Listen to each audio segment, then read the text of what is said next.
नमस्कार। आज इस वीडियो में हम बात करने वाले हैं नाटो और जो अमेरिका है और रसिया के बीच और नाटो के बीच जो ताकत है वो किस तरह से कितना हद तक सबसे ज़्यादा ताकत इन दोनों में से किसके पास है।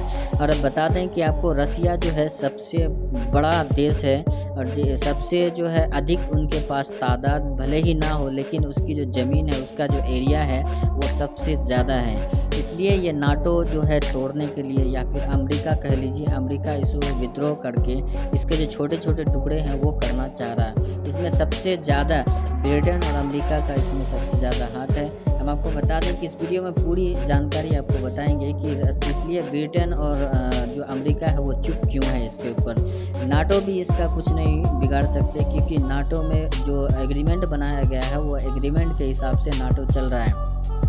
नाटो का कहना है कि जो हमारे आर्टिकल का उल्लंघन अभी तक रूस नहीं किया, इसलिए हम यूक्रेन के लिए नहीं लड़ सकते। जब तक उस एग्रीमेंट के हिसाब से रूस उल्लंघन नहीं करता हमारे, चाहे वो चाइना हो या फिर रूस हो, जब तक उल्लंघन नहीं होगा तब तक हम अपने सेना को नहीं भेज सकते। अब यूक्रेन इसमें फंस गया है बुरी तरीके से और चालाकी से रूस इसके ऊपर कब्जा करता जा रहा है। हालांकि ये रूस का कहना है कि हम अपने देश के लिए ही लड़ रहे हैं और हमारा जो यूक्रेन है वो रूस का ही एक हिस्सा है, और नाटो में शामिल नहीं होने के लिए ही हम इसको बचाने के लिए, अपने देश को सुरक्षा सिक्योरिटी देने के लिए ही हम ये काम कर रहे हैं। नाटो जो है 1949 में जनवरी में इसका गठन हुआ था, और इसका गठन होने का कारण क्या था हम आपको बताते हैं। इसका गठन होने का कारण था रसिया और जो है अमेरिका का जो डर था, वो इस तरह से इस पे कब्जा ना हो जाए बोल करके एक गठन किया गया था। जो छोटे छोटे देश थे उन्हें डर था कि हो सकता है रसिया एक बहुत बड़ा कंट्री था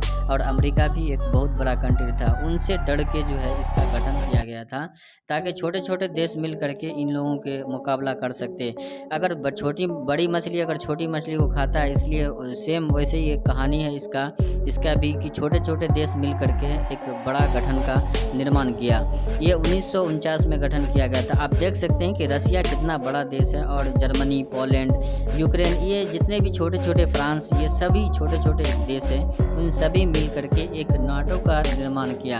इन सभी के पास जो अपना जो गन था या फिर हथियार था, वो सभी देश मिलके अब दूसरे देश के भी अगर कोई देश के ऊपर हमला करता है तो ये सभी देश का हथियार एक जगह रख के और इन सभी देश के आर्मी मिलके काम करते हैं, क्योंकि ये सब देश जो है छोटे छोटे देश है और इनको मारना बहुत ही आसान है। कोई भी एक अगर बड़ा देश अगर मारना चाहे तो उनको बहुत ही आसानी से गिरा सकता है मार के।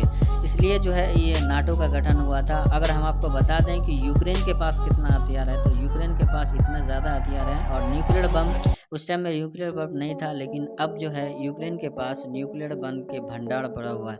लगभग 9,000 से ऊपर न्यूक्लियर बम है अब भी।